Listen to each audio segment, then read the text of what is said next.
Hello, welcome to Virgo Philippines. So, ito yung reading natin for Virgo, Sun, Moon, Rising, Venus, and Jupiter Virgos. Take only what resonates, guys. Hindi ito magre-resonate sa lahat. So, kunin mo lang yung mga messages na magre-resonate para sa'yo. Sa mga hindi pa nakaka-subscribe, pa-subscribe na lang. Pa-comment na rin po. Kahit anong comment, ma-appreciate ko basta positive, kahit heart-heart lang. Yan. And kung gusto nyo akong i-follow sa TikTok, Unicorn Princess Tarot. Ayan, may mga content din po ako dyan na maaaring magustuhan din po ninyo. So, this is for the sign of Virgo. Check mo yung natal chart mo, ha?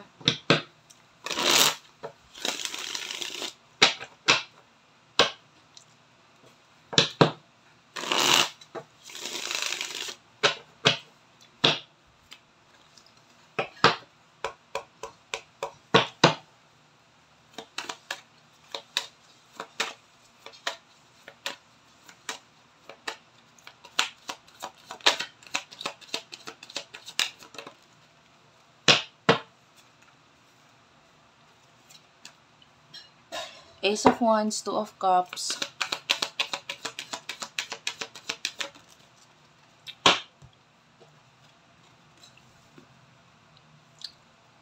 the Lovers, and the Five of Pentacles. Okay.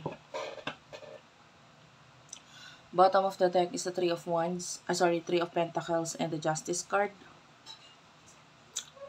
Okay.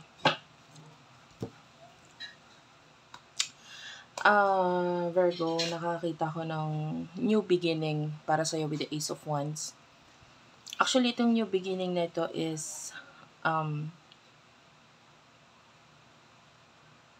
could be may kinalaman sa love, partnership.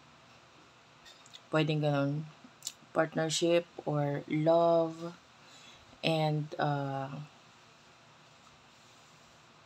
with the Five of Pentacles, nakita tayo dito ng pagdating sa money, medyo, tagilid, medyo may problems. There's a lot of pagkaubos or pagkawala agad ng mga pera. But definitely there's growth with the Three of Pentacles. Okay. Maaring hindi man maganda kasi yun nga, may mga nawawala or nauubos. Pagdating sa career naman, may growth dyan. Nakikita nga lang natin medyo nadadagdagan yung responsibilidad with the Ten of Wands.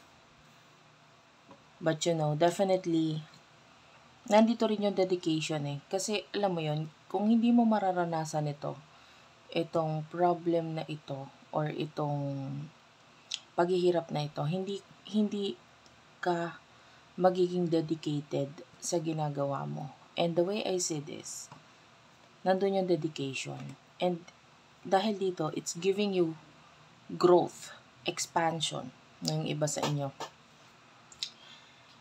Nandito yung nagkakaroon ka ng growth.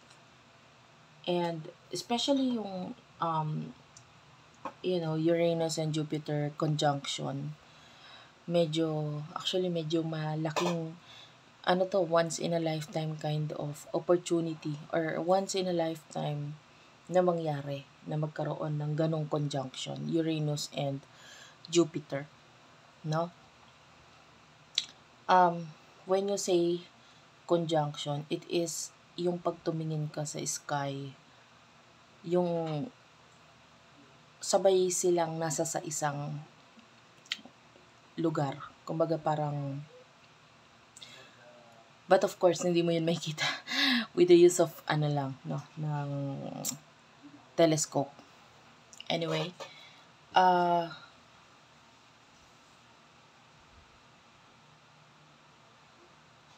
so dahil dito, meron ditong energy ng higher education.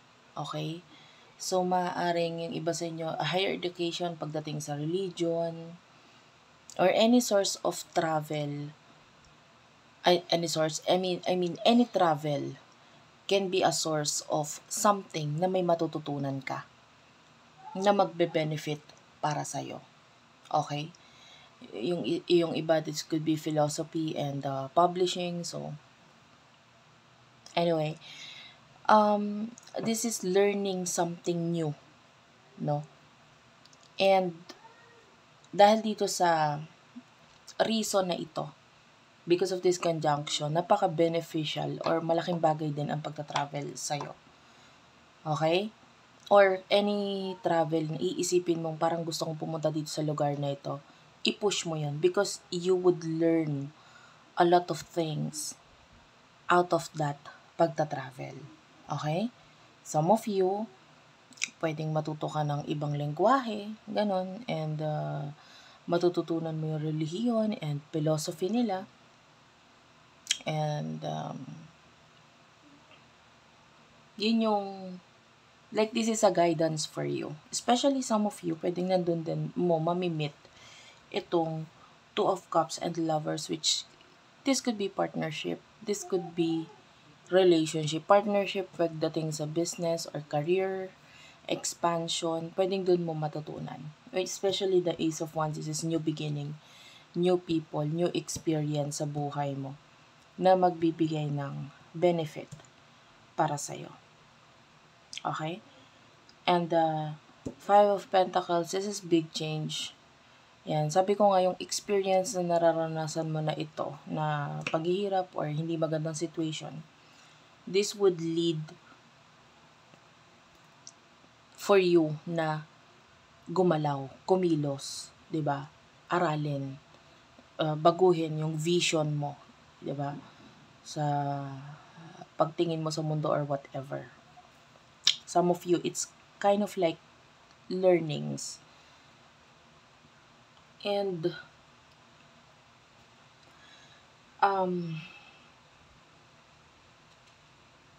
anyway, napakaganda ng sinasabi dito pagdating sa pagdating sa love. I can even see sex para sa iba sa inyo. So, pwedeng may pagta-travel because of sex. But if you're already in a relationship, pwedeng beneficial din yung pagta-travel for you to experience yung pagkamis. Or kung hindi man pagkamis, para pareho kayong may matutunan and ma-explore ninyo.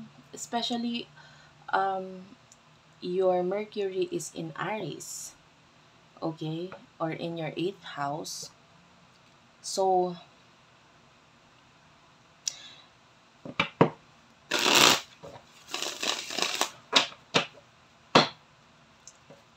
it is regeneration kind of energy para ma-regenerate yung relationship.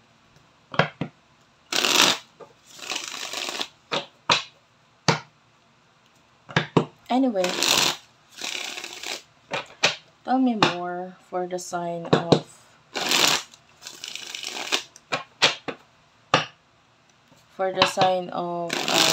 Virgo, please. Sun, Moon, Rising, Venus, Jupiter, Virgo.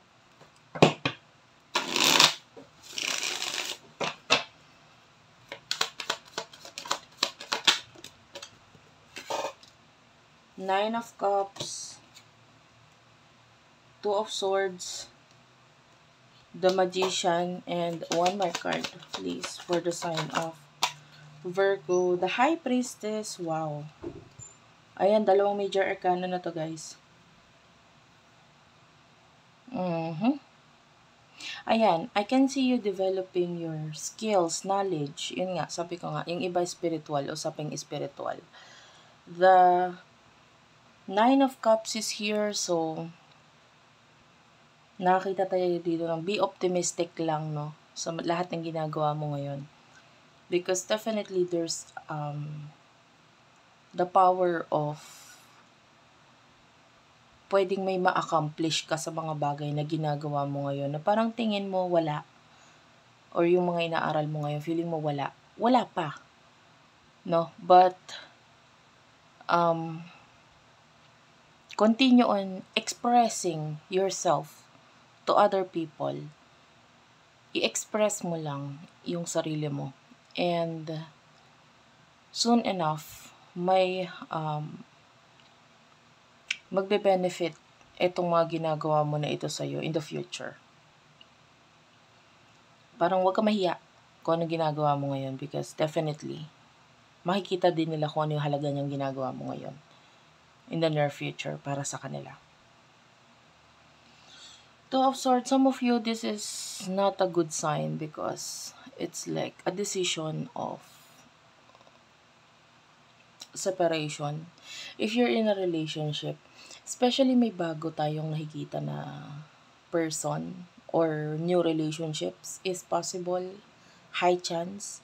So yung, of course, pag may new relationship, yung iba, may separation din. Kasi paano magkakaroon ng bagong relationship kung yung past relationship or yung previous relationship hindi pa nag-end. Okay? Some of you, may separation. And I can see, nakakita tayo dito ng, it looks like a lobster. This could be a reading, lobster or crayfish, whatever. No? But this is not, you could be, a fan of seafood. This could be a reading. Or pwedeng ikaw ay kumakain ng seafood while watching. But anyway, this is like separation of two people. And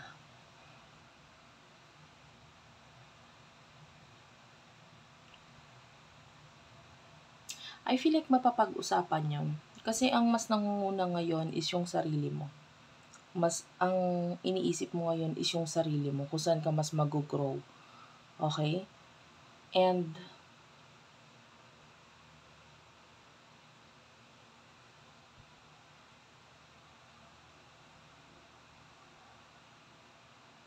especially sa astrology mo kasi yung Mercury mo is nasa 8th house, which is there's the energy of letting go. That's actually death then, and letting go of something. Tapos yung Mercury naman is a planet for communication. So maaaring makipag-communicate ka ng maayos regarding dito sa bagay na ito. And the King of Cups and the Page of Pentacles is at the bottom of the deck. So especially if you're dealing with the person who is showing us the Page of Pentacles. This is someone who don't care about money, expenses. Kumbaga immature siya pagdating sa usaping pera. The love is there with the King of Cups. Ito yung love naman. Pero ito medyo immature pagdating sa pera. Pwedeng tamad or maybe not earning enough money.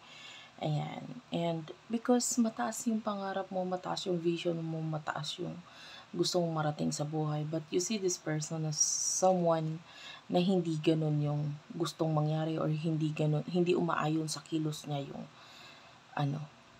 yung gusto niya. So, medyo tagilid, no, hindi nagkakasundo.